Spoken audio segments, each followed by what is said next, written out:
Corsets, courtesans and human trafficking are just some of the topics featured in a new book inspired by the Victorians that's being launched in Portsmouth next week.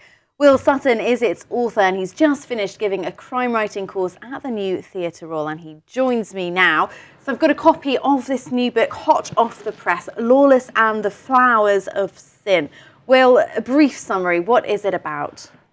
The detective is summoned at the beginning of the book, and the Commissioner of Scotland Yard says, "We've got a problem, you know what it is, I can't speak about it," which means prostitution. Okay. And you're the man to go out, go and count the brothels, count the women on the street, come back and report, Common Select Committee, we'll clear up the country, it'll be great. The detective doesn't quite think this is going to work, but there are machinations, there are people in high places who have an interest in hushing up certain details and manipulating these figures for the purposes of the Common Select Committee. I can't imagine a politician being, manipulating any information. It would never happen. No, it would never happen. Yeah. So it's a good job that there's a detective making sure that that precise thing is not happening. That's right. And so he goes around on a kind of fact-finding mission, does he? He does, and initially he thinks it's quite fun. He gets taken to the most famous bordello in London, which is in Leicester Square. Kitty Hamilton, she's an enormous woman, who was a great beauty in her youth, who just sits all day quaffing champagne and shouting at people, sending girls over to commissioners and lords and seafarers and policemen.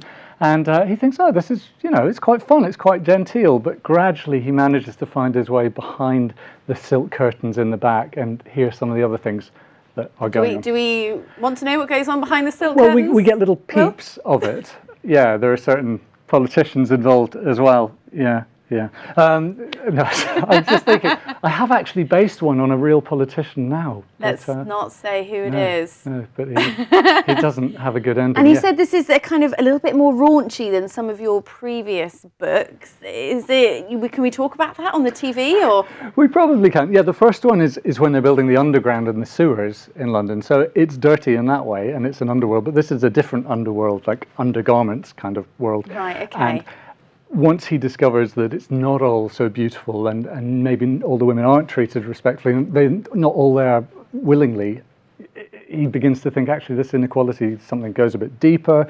I'm not going to be able to solve it by filling in numbers on a chart.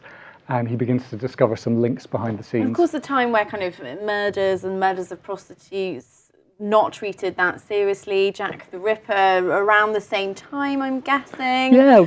And but Victorian England is something, a time we think of people very prim and proper. They don't talk about sex. They don't have sex, as far as we know. I don't know how we've managed to get this far, but they definitely didn't. Very buttoned up, straight-laced. But actually, you're saying, no. No, and there was evidence for that. So when you have Dickens or even Jekyll and Hyde, you don't see what Mr. Hyde does when he's out at night. You don't see what Dorian Gray does when he goes to the East End of London. But there are books where you do see that. So Charles Dickens can't write about it, but certain people can, and their books sneak into the British Library past the Obscene Publications Act, and we can still read them today.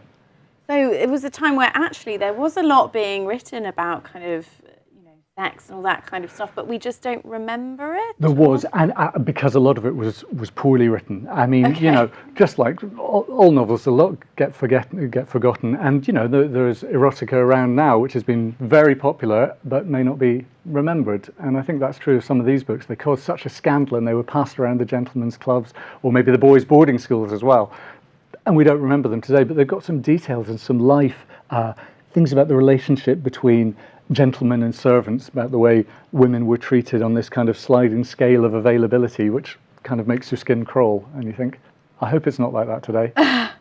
And so how much research, how much reading of these books did you have to do, Will? Come on. My agent said if he's going to be at the launch in London a couple of days later, and he said his first question would be, so how did you research prostitution in Victorian times? There are a lot of books written about it. There's also engravings. There's amazing pictures from the newspapers of the time. The illustrated magazines were really getting going of these amazing engravings of people opening a trunk. The police break into somewhere in the East End and there's a dismembered body. And these were huge sellers at the time. They were the famous newspapers, the Daily Mail of their day.